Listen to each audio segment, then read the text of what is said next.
안녕하십니까. 알면 돈이 되는 바른홍콩세법 차태길입니다. 예, 이번 시간에 근로소득세 진도 나가도록 할게요. 예, 개인소득세라고 말하기는 조금 카테고리가 달라요. 나중에 어차피 이제 총괄해갖고 설명하는 시간이 있을 테니까 일단 부분 진도 나가도록 할게요. 지금 이제 근로소득세에 대한 이야기입니다. 근로소득세 말 그대로 급여를 받을 때에 대한 세금 이야기죠. 한번 진도 나가도록 할 텐데 여러분 이번 시간 또 많이 힘드실 거예요. 여러분이 알고 있는 근로소득세 개념하고 많이 달라요. 예, 홍콩에서의 세금 제도 자체가 여러분이 익숙해져 있는 한국의 개인소득세 과세 제도에 비해서 상당한 차이가 있어가지고 여러분이 조금 적응하는데 힘이 좀 힘들 거예요. 예, 선입견을 없애시고 예, 깨끗한 마음으로 예, 자꾸만 한국과 비교하려는 습관을 가지시면 되게 힘들어져요. 예, 그냥 맨 도화지에다가 새로 쓴다라고 생각하시고 따라와 주시고 자꾸만 한국과 비교하지 마시고 한국과 유사한 것이 나오면 그냥 감사하게 이건 참 다행이구나 라고 너무 비슷해서 다행이다 라고 봐주시면 좋을 것 같아요. 네, 진도 나가도록 할게요. 첫 번째 줄부터 볼게요. 근로소득세. 홍콩의 근로소득세와 관련된 특징으로 홍콩은 근로소득세의 원천징수 제도가 규정되어 있지 않습니다. 처음 볼 때부터 이제 당혹스러운 거예요. 예, 여러분 한국에서 여러분 근로소득세, 급여소득세 여러분이 월급 받을 때 회사에서 띄고 주죠. 근데 지금 뭐라고 써 있어요? 첫 번째 줄부터 홍콩은 근로소득세 원천 규정이 적용되어 있지 않아요. 예, 그럼 도대체 나보고 어떡하라는 거냐? 쭉 보자고요. 대신에 회사 고용주는 1년에 한 번 피고용자별로 전년도 4월 1일부터 당해년도 3월 31일까지의 급여를 포함해서 예, 모든 급여 포함해서 보너스와 실적급여 및 각종 보상 지급되는 모든 환산 가능한 금전적 혜택을 포함해서 홍콩 세무국에다가 신고하는 것으로 의무 이행이 종료된다. 그러니까 회사가 여러분 세금을 대신 납부해 주는 일이 있어요, 없어요? 없어요. 회사는 뭐만 하면 돼요? 작년 4월 1일부터 올해 3월 말까지 여러분한테 얼마를 줬다고, 누구한테 급여를 얼마 지급해 줬다고 그것만 통보만 해주면 의무가 끝나요. 회사가 원천징수 신고 납부해주는 제도가 있다 없다? 안 해요. 없어요. 그냥 개인이 자기가 알아서 신고 납부해야 돼요. 물론 자료는 받아야 되겠죠. 매월 내가 얼마 받았는지 다 자기가 기록하기 싫으면 회사에 자료가 있을 거니까 그거 달라고는 할 수는 있겠죠. 그렇지만 회사에서 원천징수 신고를 해줄 의무가 없고요. 그러니까 여러분이 매월 받는 급여는 다 뭐예요? 세금 뗀 후 금액이겠어요? 아니면 세전 금액이겠어요? 세전 금액이에요. 예. 그래서 여러분이 3월 말 끝나고 나서 예. 지금 우리 법인세 할 때도 2019 찍 2020 이런 거 봤었던 거 기억나세요? 그냥 2019년도 2020년도가 아니라 찍 했던 거 기억나실 거예요. 그래서 왜 찍찍하냐면 기본적으로 회사 세무 연도가 4월 1일부터 3월 말일까지라서 물론 1월 1일부터 12월 말일까지 정할 수도 있어요. 근데 세무서에서는 익숙한 게 4월 1일부터 3월 말일까지가 한 과세연도로 돼 있으니까 개인 소득세는 당연히 4월 1일부터 그 다음에 3월 말일까지고요. 법인세 같은 경우는 회사에서 알아서 1월 1일부터 12월 말일까지 정할 수도 있어요. 이해되시겠어요? 근데 개인소득세는 내가 마음대로 정할 수 있다 못한다? 못한다. 4월 1일부터 그 다음에 3월 31일까지다. 그 다음에라고 하는 게 안 맞고요. 세법 원문에 보시면 전년도 4월 1일부터 올해 3월 말일까지로 돼 있어요. 이해되시겠죠? 전년도 4월 1일부터 올해 3월 말일까지다 라고 돼 있어요. 그래서 이후 개별 직원, 피고용인은 스스로 세무국에 가서 급여소득을 신고하고 관련 세금을 납부하는 절차로 과세가 종결된다. 근로소득 신고 시에 기타 개인소득을 동시에 신고해야 할 소득의 종류는 사업소득과 부동산 임대소득을 신고해야 된다. 이게 뭔 말이에요? 우리 지난 시간까지 열심히 배웠던 게 이득세, 프라피텍스였던 거였죠. 그래서 이거는 수업 했을 때 여러분 또 기억이 또 가물가물했을 거예요.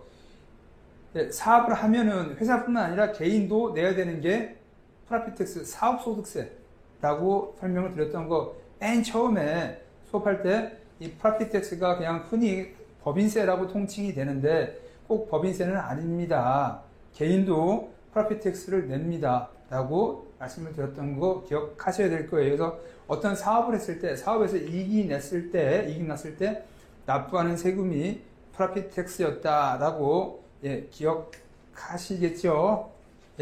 몇 페이지에 있나요? 이 페이지 하단에 표 보시면 프라피텍스가 단지 법인세가 아니라는 이야기 자체가 표에 나와 있죠. 그 말로 어딘가도 써 있을 거예요. 그래서 굳이 말로 안 써 있다 하더라도 이윤세, 프라피텍스, 이윤세, 이득세 해석이 워낙 다양하게 나오는데 프라피텍스 우리가 지금 법인세라고 했던 것들 지난 시간까지 했던 거는 다 프라피텍스, 이익세, 이득세, 프라피텍스에 대한 거였던 거고 이 페이지 맨 앞에 가서 보시면 법인뿐만 아니라 개인도 낸다 해서 사업을 운영하면 거기 사업에서 나온 소득에 대해서 세금을 내는 게 프라피텍스, 이익세, 이득세 또 그냥 일반적으로 말할 때 법인세라고 했던 거다라고 기억하시면 돼요. 그래서 어떠한 사업 운영했을 때 내는 거고 지금 이건 뭐예요? 근로소득세는 급여를 받았을 때 급여를 받았을 때 그래서 다시 앞으로 가요. 그러면 이후 개별 직원은 스스로 세무국에 급여소득을 신고를 하고 세금 납부를 해야 된다. 그리고 근로소득 신고 시에 기타 개인소득을 동시에 신고해야 할 소득의 종류로는 사업소득세와 프라피텍스하고 부동산 임대소득세가 있다. 여기서 이제 말 나오네요. 그렇죠? 그래서 개인도 개인 사업 운영하면 사업소득세 프라피텍스를 내는 거고요. 법인도 법인세를 납부하면 법인도 사업을 운영하면은 프라피텍스를 납부하는데 세율만 달랐었던 거죠. 16.5%, 15% 차이만 조금만 있는 거지 의미는 없었어요. 어차피 내는 세금 이름은 똑같이 프라피텍스였던 거고 그 다음에 개인소득세 신고하면서 개인은 뭐까지 해야 돼요? 자기가 사업 운영하는 거 있었으면은 사업소득세 프라피텍스 납부해야 되고 내가 부동산 아파트 갖고 있었다 아니면 오피스 렌트를 해줬었다 그럼 그 벌은 돈까지 따로 신고를 해야 되죠. 그래서 지금 개인소득세가 아니고 이건 근로소득세 개인소득세 중에서도 근로소득세인 겁니다. 방향 잘 잡으셔야 돼요. 그래서 한국에서는 개인소득세 밑에 근로소득세가 있고 사업소득세라고 따로 있죠. 근데 개념이 좀 다릅니다. 그래서 한국에서는 개인소득세 밑에 급여받는 자에 대한 근로소득세가 있고 개인사업자에 대한 사업소득세가 개인소득세 하위 구조로 들어가 있는데 여기 홍콩에서는 아니다. 근로소득세는 100% 급여받는 거에 대해서만 이야기를 하고 있는 거고요. 임대소득세도 한국에서는 개인소득세 하위 구조로 들어가 있죠. 근데 아닙니다. 같은 레벨로 구성이 되어 있어요. 계산이 복잡하지 않아요. 임대소득세 같은 경우에. 넘어갈게요. 이와 관련된 내용을 상술한다. 과세범이 홍콩에서 발생하거나 홍콩에 원천을 둔 사업장에서 고용계획에 따라 유익을 제공하고 획득한 근로소득과 퇴직제도에서 발생한 소득과 연금 그리고 주택과 관련해서 회사에서 제공받은 보상과 스톡옵션의 행사로 인한 소득이 있는 개인에 대해서 근로소득세를 부여한다. 많은데 첫 번째는 뭐예요? 월급 받은 거. 근데 월급에 뭐뭐도 포함된다? 휴가비 받는 것도 당연히 월급이죠. 상여금 보너스도 월급이죠. 그 다음에 퇴직금도 월급에 들어가요. 좀 이따 보면 퇴직금 또 다른 이야기 있긴 있는데 그 다음에 퇴직제도에서 발생한 소득과 연금. 여러분 한국도 마찬가지죠. 국민연금 받으면 어때요? 여러분 퇴직하고 나서 개인소득세 좀 내죠. 당연히 내요. 왜냐하면 급여 받을 때 여러분 좀 감정적으로 대응하면 안 돼요. 여러분이 한국에서 일하실 때 총 급여액에서 사회보험 국민연금 띄고 내죠. 그러면 그때 한국에서는 국민연금 받은 거에 대해서는 빼줘요. 개인소득세 계산할 때. 그러니까 여러분이 낸 국민연금이 세금을 내고 연금을 낸 돈이에요? 아니면 개인소득세 안 내고 낸 연금이에요? 국민연금 낸 게. 안 낸 거예요. 거긴 개인소득세 과세가 안 됐어. 그럼 밖에다가 일단 빼놨다가 나중에 내가 늙어서 조금씩 받아오는 거죠. 나중에 조금씩 받아올 때는 소득세 내야 되겠어요? 안 내야 되겠어요? 내야 되겠죠. 한 번은 내야 될 거 아니에요. 그러니까 여러분이 회사 다니면서 국민연금 납부를 했다. 그러면 국민연금 납부한 금액은 회사 다닐 때 했던 건 개인속세를 과세한 금액이다, 안 과세한 금액이다. 국민연금 빼고 예를 들면 300만 원 받았다. 50만 원을 국민연금 냈으면 얼마를 세금 내는 과세 표준이 되는 거예요? 250이라는 거죠. 그러니까 국민연금 세금을 한 번도 낸 적이 없어요. 여러분이 납부한 국민연금은. 그러니까 나중에 여러분이 55세, 60세, 65세 넘어서 국민연금을 받기 시작하면 그때는 받은 거에서 개인속세 한 번은 납부는 해야 되겠죠. 그래서 어떤 신문들 보면 국민연금 늙어서 이거 받는데도 과세하냐라고 말 나오는 경우가 있어요. 예, 여러분들 감정적으로 그렇게 쓸 일이 아니에요. 아니에요. 한 번은 내야 돼. 한 번은 내야 돼. 그 다음에 과세 범위 계속 쭉 보시는데, 그래서 퇴직제도에서 발생한 소득과 연금에 대해서 개인소득세가 과세가 될 수도 있다. 그 다음에 내가 일하는데 외국인 근로자다 라고 해갖고 주택을 갖다가 회사에서 지원해 줄 수도 있죠. 주택 임차료를 일부를 지원해 주든가 전액을 지원해 줄 수도 있어요. 그런 경우도 당연히 개인소득세 과세해야 된다. 근로소득세로 봐야 된다라는 이야기고요. 스톡옵션의 행사. 회사를 다니다가 스톡옵션 받아서 상장했어요. 그래서 내가 주식을 산 거죠. 시가가 10달러짜리인데 내가 3달러에 샀다. 그럼 7달러는 뭐예요? 그럼 급여다라는 이야기예요. 그래서 스톡옵션 행사가액과 시가의 차익만큼은 급여로 봐야 된다. 당연한 이야기입니다. 다만 고용조례에 따라서 수취한 해고수당과 장기 근속수당은 근로소득세를 납부하지 않으나, 뭐라고요? 해고수당. 근데 아래에 보면 주석 써 있죠? 뭐라고 써 있어요? 퇴직위로금, 자발적 퇴사가 아닌 공고사직 또는 해고에 해당하는 경우 해서 해고수당을 갖다가 다른 어떤 분들이 번역한 이야기에 뭐라고 되어 있냐면 퇴직위로금으로 되어 있어요. 근데 퇴직위로금이라고 했을 때 해고수당이 제가 번역하기 더 맞아요. 그냥 퇴직했을 때 위로 주는 거 다 아니고 회사가 잘랐을 때, 자발적 퇴사가 아니라 공고사직 또는 해고에 해당하는 경우에 주는 돈, 해고수당과 장기 서비스료, 장기 서비스료는 장기 근속수당, 장기 서비스료라고 번역해 놓은 책도 있습니다. 어떤 자료에는 장기 서비스료 그대로 번역한 거예요. 장기 근속수당 개념이 맞습니다. 그러니까 맞고 틀린 것도 나서 이해하기 쉽다는 거예요. 장기 서비스료로 된 교재도 있고 장기 근속수당도 돼 있는 경우도 있는데 장기 근속수당 정도로 이해하시면 될 거예요. 지금 교재에 있는 것처럼. 그래서 해고수당과 장기 근속수당은 근로소득세를 납부하지 않는데, 근데 생각해보세요, 여러분. 해고하는 형식으로 하고 나서 100억을 줘요. 이거는 뭐예요? 계속 면세라고 한다면 세금을 회피하는 방안이 되겠죠. 야, 너 내가 자르는 걸로 할게. 너한테 100억 주고. 그럼 세금 하나도 안 돼. 말이 안 되죠. 그래도 뭐라고요? 취득한 해고수당 또는 장기 근속수당이 고용조례에서 포함한 한도액을 초과하는 경우에는, 그 한도까지는 개인소득세 과세 안 해도 되는데, 그 한도액을 초과해서 많이 준다면 어떻게 한다? 개인소득세를 과세해야 된다. 근로소득세로 보겠다라는 이야기예요. 이해되시겠어요? 그 다음에 근로소득과 사업소득을 구분할 필요가 있다. 똑같은 웹디자이너예요. 내가 어느 회사에 들어가서 웹디자이너로서 일을 하면서 급여를 받을 수도 있겠는데, 똑같은 의자에 앉아있지만 나는 개인 사업자 자격을 갈 수도 있어요. 프리랜서. 계약 형식으로 해서 회사에다가 서비스를 제공해주고, 내가 급여가 아니죠? 나도 사업자이기 때문에 내가 받아오는 건 뭐예요? 사업소득을 받아오죠. 근데 이게 좀 애매한 게 내가 한편으로는 사업자지만 또 나는 급여를 받는 거죠. 그 사업체에서. 이해되겠어요? 그래서 여기 보시면 납세 의무자가 경제적 실체 기준에 따라서 독립적 계약자로 판정될 경우, 독립적 계약자는 뭐라 생각하시면 돼요? 프리랜서, 개인 사업자 정도로 본다면, 이거는 근로소득세가 아니라 우리 앞에서 배운 사업소득세로 봐야 된다. 사업소득이다라는 거죠. 그래서 프리랜서냐 아니면 일반 근로계약자냐 근로자냐라고 구분을 하실 필요가 있겠습니다라고 말씀드린 거예요. 그 다음에 홍콩에서 발생하거나 홍콩에 원천을 둔 소득은 우리 계속 맨 첫 번째 페이지에 맨 앞줄에 있던 거 과세 범위에 대한 이유가 한 단어 지금 해석하고 있어요.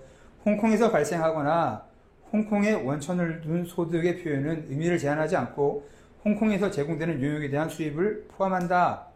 세무조례에서 홍콩에 잠시 체류하는 선원 및 승무원에 대해서 특별 규정을 하고 있습니다. 예, 여러분들이 선원 승무원 이야기 뺄게요. 왜냐하면 여러분 생각해봐요. 홍콩 에어라인에 근무하는 사람이라고 해볼게요. 그럼 그 사람은 홍콩 내에서 비행기 타고 다닐 일이 있어요, 없어요? 홍콩 남에서 홍콩 북으로 비행기 타고 다녀요? 그 쫄분데? 아니죠, 그죠? 그래서 홍콩에 있는 승무원들은 다 해외겠죠? 예, 홍콩 내에서 비행기 타고 다닐 데가 없잖아요. 예, 그러니까.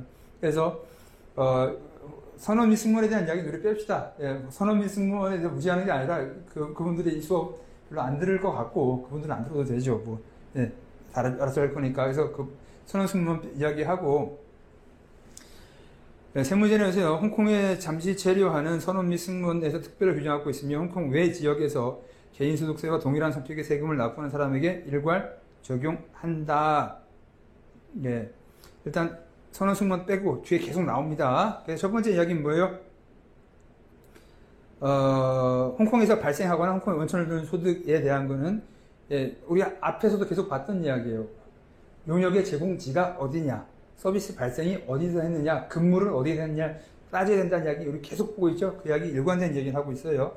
그 다음에 한 가지 주의할 점은 홍콩 이외의 지역에 설립된 회사의 직원이 홍콩에 파견되어 홍콩에서 용역을 제공하고 급여를 받는 경우에 뭔 말입니까?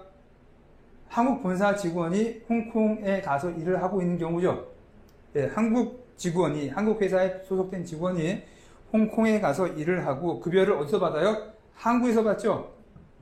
그런 경우에 홍콩에 체류한 기간이 해당 과세연도의 60일 또는 연속된 2개의 과세연도에 120일을 초과하지 않는 경우에는 동직원의 개인소득에 대한 과세권은 홍콩 정부에 있지 않다라고 되어 있죠. 예, 무슨 말이에요? 예, 여러분들 흔히들 다른 나라들 보면 180일이라고 많이 나와 있어요. 조세 협약에 그렇게 나와 있어요. 근데 지금 홍콩 세법에서 뭐라고 해놨어요? 얼마까지는 홍콩에서 과세 안 하겠다? 60일. 그리고 2년에 걸쳐 있다면 120일. 예, 그냥 60일로 알아도 되겠죠? 예, 그러니까 예를 들면, 한국 직원이 홍콩에서 3개월짜리, 100일짜리 업무를 하고 돌아갔어요. 근데 그럼 그 사람은 급여를 어디서 받았겠어요? 한국 회사에서 받았겠죠? 근데 이 사람이 지금 며칠을 일했어요? 홍콩에서? 100일을 일했죠? 3개월짜리. 예, 그러면 사실상 원래 이 홍콩에서 일한 사람에 대한 개인소득세 과세권이 어디로 넘어가요? 홍콩으로 넘어간다는 거예요. 180일이 아니다라는 거 기억하셔야 돼요. 얼마예요? 60일 되게 짧아요. 예. 그래서 홍콩이 다른 나라하고 달리 180일이 아니고 홍콩 로컬 세법에는 며칠로 규정되어 있다? 60일. 그 다음에 선박이나 항공기 승무원이 아닌 이상, 예, 무시해도 되는데 그냥 써놨어요. 역 외에서 발생한 소득에 대해서는 개인소득세가 부과되지 않는다. 당연하죠. 법인세 우리 프라프텍스로 했었죠. 역의 소득은 면세라고 했었어요. 개인소득 과세 안 한다. 프라프텍스 과세 안 한다. 그러니까 당연히 개인소득세도 과세 안 한다는 거예요. 그런데 홍콩 역내에서 발생한 소득의 경우라 하더라도 홍콩 체류 기간이 해당 과세 기간에 60일 미만인 경우에, 안 되는 경우에, 이하인 경우에 개인소득세가 면제된다. 뭐라고 동호 반복하고 있죠. 예, 이런 것들 반복해서 더 확실하게 심어드리고 있어요. 뭐라고요? 60일이 안 되면 예, 개인소득세 홍콩에서 과세하지 않겠다. 첫 번째는 뭐예요? 한국 사람이 홍콩에 와서 60일 이상 일을 하면은 비록 급여를 한국에서 받더라도 과세하겠다는 이야기죠. 두 번째로 예, 홍콩에서 급여를 지급해요. 이 이야기 뭐예요? 예, 역내에서 발생한 소득의 경우로 하더라도 홍콩 내에서 일을 하고 홍콩에서 급여를 받았는데 30일 일하고 돌아갔어요. 홍콩에서 보수를 지급했다 이 사람한테. 그럼 과세하겠다 안 하겠다? 과세 안 한다라는 이야기예요. 예, 여러분 이거 지금 약간 되게 심각한 문제일 수도 있는데 좋을 수도 있어요. 뭐냐면요. 한국에 본사가 있고 홍콩에 지점이 있다고 해볼게요. 그럼 한국에서 파견을 보냈고 파견 보낸 기간 동안에 한국에서는 급여를 안 줬어요. 예, 그래서 홍콩에서 일했으니까 홍콩 지점에서 홍콩 법인에서 돈 받으세요라고 했단 말이에요. 그러면 30일만 일했으니까 홍콩 법인에서는 그 사람한테 원천징수 의무가 없죠. 원래 지금 급여소득세 원천징수 의무가 있어요, 없어요? 회사에서는 아예 없었죠. 근데 뒤에 보면 외국인에서는 있긴 말이 있긴 있어요. 일반적인 홍콩 사람들에 대해서는 원천징수 의무가 없는데 외국인들은 받고 다 가잖아요. 그런 경우에 원천징수라는 말이 있긴 있거든요. 100% 원천징수가 없는 건 아닙니다. 외국인에 대해서는 있을 수가 있어요. 근데 어쨌든 간에 그 예외적인 거 빼고 60일 미만이면 이러면 홍콩에서 급여를 지급해도 과세를 하겠다 안 하겠다. 외국인 같은 경우에는 과세 안 한다는 거죠. 그러면 이 돈은 이 받은 돈 한국 사람이 한 1년 중에서 11개월은 한국에서 받았고 한 달은 홍콩에서 받았죠. 한 달에 받은 거는 과세는 그럼 이루어집니까? 안 이루어집니까? 안 이루어지면 안 되는 거예요. 지금 원래 홍콩에서 역외 소득에 대해서, 그러니까 홍콩에서는 역외소득 면세였던 거고, 60일 미만이라면 개인한테 지급하는 것도 과세 안 하겠다고 했죠? 오케이.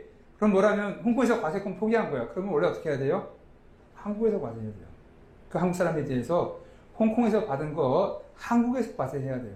과세 안 이루어지면 안 돼요. 그래서 여러분들이 그냥 홍콩 나라 참 좋은 나라다. 역외소득은 면세다라고 말하죠. 그러면 역외소득은 면세라면 홍콩이 과세권을 포기한 거기 때문에 다른 나라 어디서는 과세를 해야 돼요. 이해되겠어요?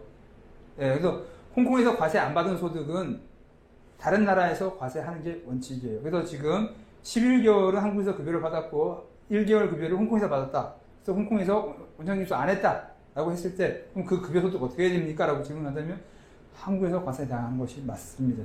신고해야 돼요. 그 다음에 이때 60일 근로소득세 면세 규정을 적용받기 위해서는 아래와 같은 자료가 제출되어야 된다. 1번 해당 국가의 세금 신고 납세 증명서. 이해되겠어요? 예. 60일 동안 근로소득세 면세 규정을 적용받기 위해서는 아래와 같은 자료가 제출해야 된다. 60일이 안 된다면 그러니까 지금 이 케이스가 두 개가 있겠죠. 급여를 한국에서 받았을 수도 있죠. 그다음에 홍콩에서 받은 경우도 있을 수 있죠. 어쨌든 간에 한국에서라도 세금 신고했던 거 갖다 보여달라는 이야기예요. 그 다음에 홍콩 입출입 기록 60일이 안 된다 라는 거에 대해서 근거를 제공을 해야 되겠죠. 그래서 일단 60일 단순하게 기억해 두시고 나중에 실무 들어가서 디테일하게 확인하실 필요 있으시면 저한테 연락하시면 되겠죠. 그 다음에 즉 홍콩에 신고 납부가 이루어지지 않은 급여소득에 대해서 다른 나라에서 신고 및 납부가 이루어진 것과 홍콩 내 거주가 60일 미만이라는 것을 홍콩 정부에다 증명을 해야 된다라는 이야기예요. 이해되시겠어요?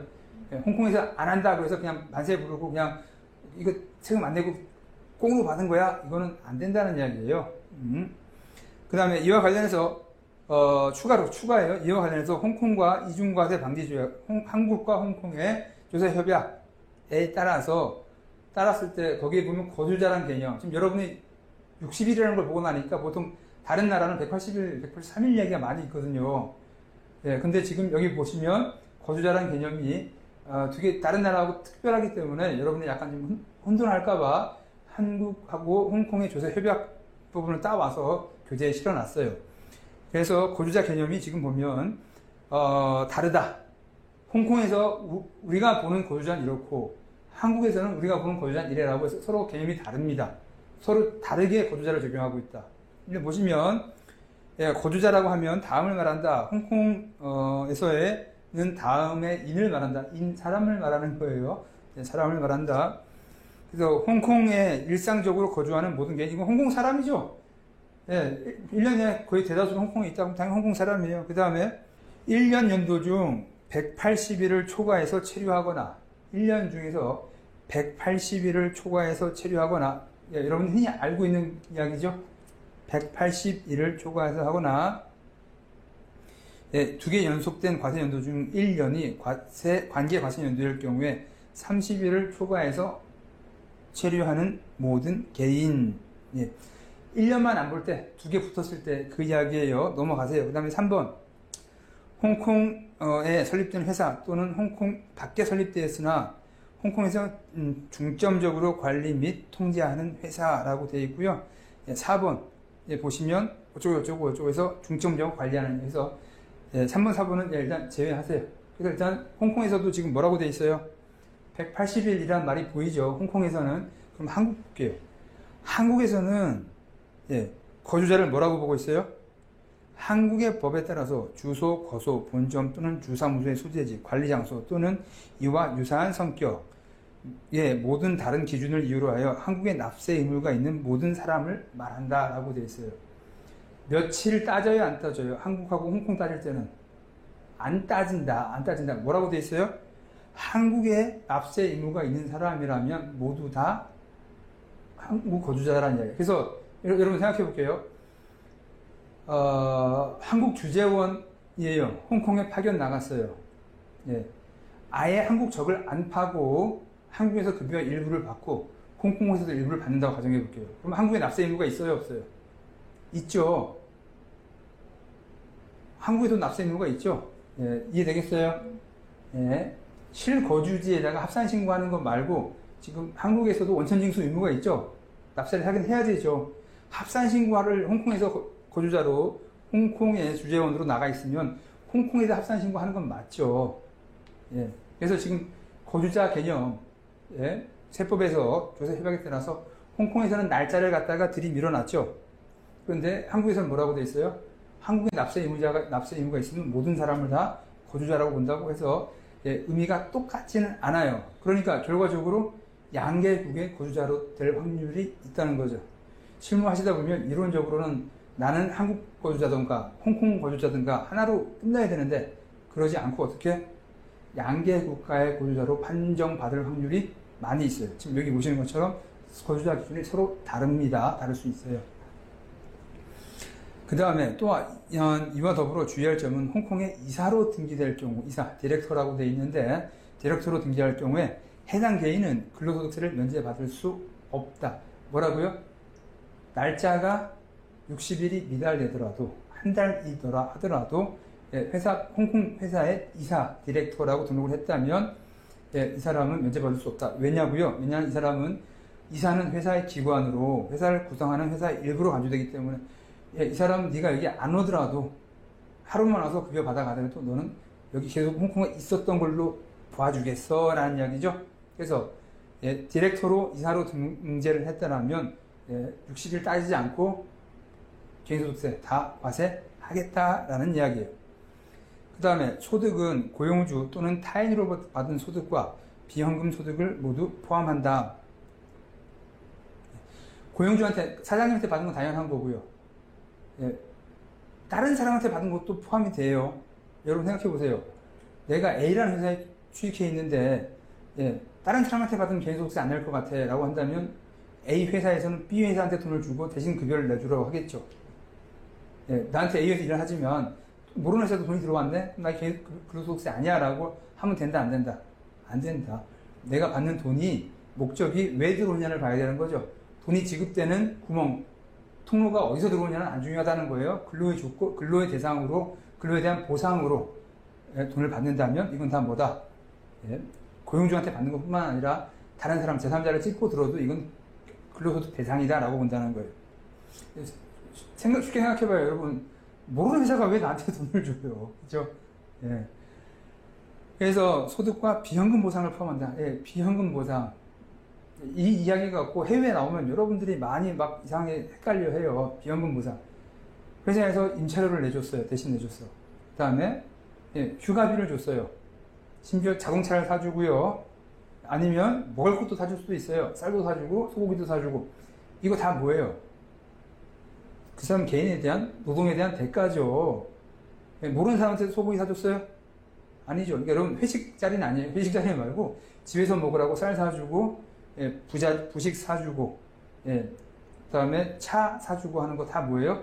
현금으로 지급하지 않더라도 비현금 보상도 당연히 급여로 보는 게 맞다라는 이야기예요. 그래서 휴가지원금, 출퇴근지원금, 자동차 운영비 보조, 회사 주식의 지급, 스탁 옵션의 수익 모두 다 과세 대상이다.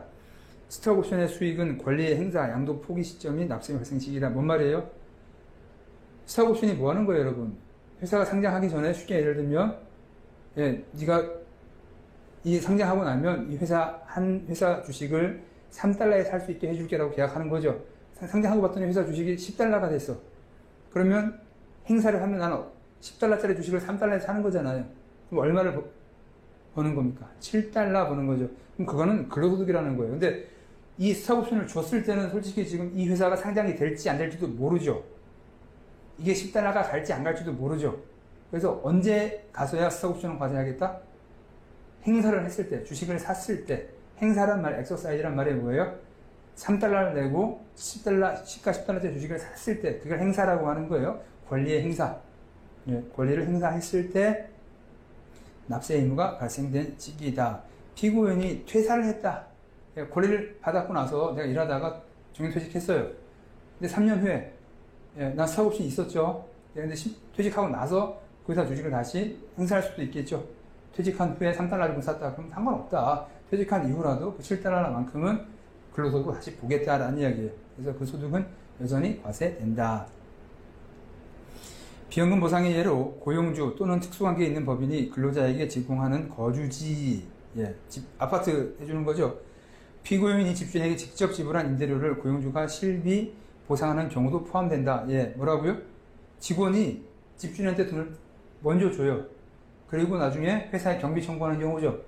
예, 그 경우도 마찬가지다. 그러니까 회사가 직접 집주인한테 계약을 하든지 아니면 직원이 먼저 집주인한테 돈을 주고 경비 청구를 따로 하든지 상관없다라는 이야기예요. 예, 그냥 그러한 임대료도 과세소득에 포함된다. 과세소득에 포함되는데 그럼 어떻게 과세할 거냐는 이야기예요. 그래서 이게 보면 좀 째째한데 홍콩에서 여러분 홍콩 거주비가 상상을 초월해요. 상상을 초월해요. 예, 그래서 급여보다 거주비 지원이 더 많을 수도 있어요. 예, 그렇기 때문에 거주비 지원을 갖다가 급여를 올려버리면 아마도 제 생각에는 외국인 근로자들이 거기서 생활하기 너무 빡빡할 거예요. 그래서 아파트 렌트비 지원 나간 돈을 100% 과세하지는 않아요. 그럼 어떻게 과세하나 볼까요? 예, 아파트 또는 서비스형 아파트, 그러니까 서비스드 레지던스 이거 있죠? 이를 갖다가 제공할 경우에 급여소득을 합산하는 임대료 금액은 피고용인의 소득 총액의 10%로 계산한다. 이해되겠어요? 예, 실제로는 여러분 그냥 우리 한국 돈으로 계산할게요. 1,000만 원이 급여예요. 되게 많죠? 예, 그런데 이 사람 사는 임차료가 1,000만 원일 수도 있어요. 한 달에 2,000만 원 다 과세한다, 과세 안 한다? 안 한다. 뭐라고요? 급여액의 1,000만 원에 10%를 아파트 지원금으로 보겠다라는 이야기입니다. 이해되시겠어요? 그 다음에 괄호 열고 닫고 경비 지출액과 감가상각 금액을 차감하되 개인 교육 비용은 차감 불가라고 되어 있어요. 예, 그럼 이 소득 총액을 어떻게 결정하느냐는 이야기인데 아래 주석이 있어요. 예, 주택 임차료의 일부를 해당 직원이 부담하는 경우에 동부담액을 차감한다는 경우. 그럼 예를 들면 생각해 볼게요. 1,000만 원인데 급여가 1,000만 원이고 아파트 금액은 아파트 원래 렌트비는 500이에요. 그런데 이 직원이 1,000만 원이 있어요. 내 급여는 1,000만 원, 내 아파트 렌트비가 500만 원이에요. 네, 그래서 회사하고 내고를 해요. 300만 원은 회사가 주고 200만 원은 개인이 부담해라. 회사에서 500만 원 다 부담 못하겠다. 300만 원까지는 회사에 내줄게 라고 이야기했다는 거예요. 그러면 이 경우에 이 사람에 대한 렌트 지원 금액은 얼마가 되는 거예요? 1,000만 원 빼기 200만 원 곱하기 10% 하니까 얼마예요? 80만 원 되겠죠? 이해되시겠어요? 예. 그래서 지금 임대료 금액은 얼마냐 한다면 여러분 급여는 여전히 1,000만 원이에요. 급여가 800으로 주는 거 아니야. 급여는 1,000만 원 맞아요. 그런데 임대료 지원 금액이 어떻게 돼요? 1,000만 원 원래에서 200만 원을 빼죠. 괜히 부담하는 거. 거기에 곱하기 10%다. 그래서 80만 원으로 줄어든다는 이야기예요.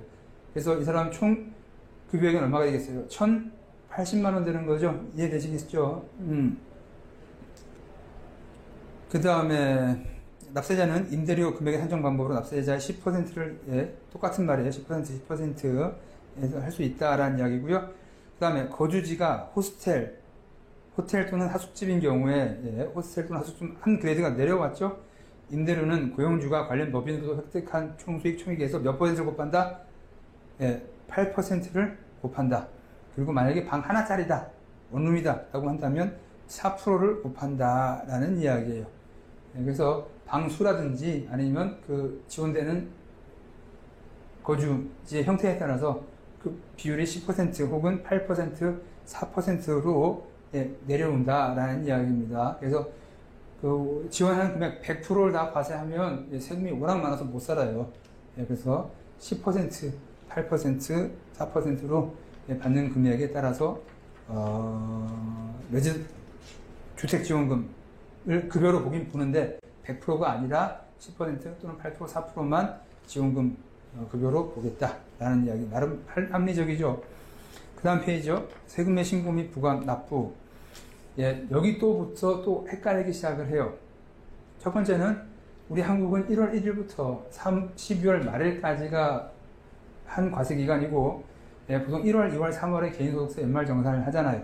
근데 홍콩은 지금 어떻게 돼 있어요? 작년도 4월 1일부터 올해 3월 말일까지가 하나의 과세 기간이라고요. 그러니까 세금을 어떻게 내느냐, 그리고 또 셀프로 해야 되잖아요. 그러니까 이제 막 헷갈리기 시작해. 여러분 헷갈리는 마음 충분히 이해하고 있고요. 일단 이걸 어떻게 해야 되나, 이거를 하려면 시간이 많이 걸릴 것 같은데 여러분 표정 보니까 또 안 좋아. 그러면요, 여기는 좀 힘든 문제니까 잠시 쉬었다가 다시 다음 시간에 진도 나가도록 하겠습니다. 좀 이따 뵙겠습니다. 감사합니다.